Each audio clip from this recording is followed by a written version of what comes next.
গাজীপুরে আদালতের গারদখানা থেকে কৌশলে পালিয়ে যাওয়া আন্তজেলা ডাকাত দলের সদস্য ও ৩২টি মামলার আসামি সম্রাট মণ্ডলকে ময়মনসিংহ থেকে পুনরায় গ্রেফতার করেছে র্যাপিড অ্যাকশন ব্যাটালিয়ন।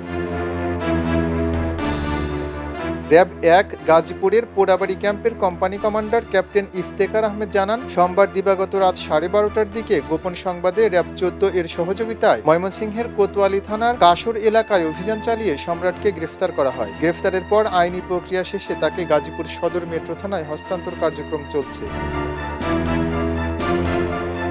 এর আগে রোববার রাতে গাজীপুরের বোটবাজার এলাকা থেকে সম্রাটকে গ্রেফতার করে গাজীপুর মেট্রোপলিটন পুলিশের সদর মেট্রো থানা পুলিশ। সোমবার দুপুরে তাকে আদালতে হাজির করার জন্য গাজীপুর আদালতের গারদখানায় নেওয়া হয়। সেখানে দায়িত্বপ্রাপ্ত সদস্যদের কাছে বুঝিয়ে দেওয়ার পর কাগজপত্রের আনুষ্ঠানিকতা চলাকালে তিনি কৌশলে পালিয়ে যান।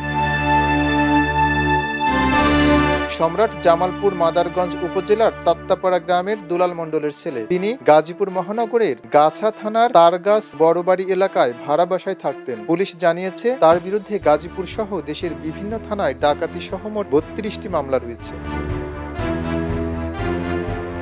গাজীপুর সদর মেট্রো থানার ভারপ্রাপ্ত কর্মকর্তা মোহাম্মদ আমিনুল ইসলাম বলেন, আদালত থেকে পালিয়ে যাওয়ার পরপরই তাকে গ্রেফতারে পুলিশের একাধিক দল অভিযান শুরু করে। পরে র্যাবের অভিযানে ময়মনসিংহ থেকে তাকে পুনরায় গ্রেফতার করা হয়।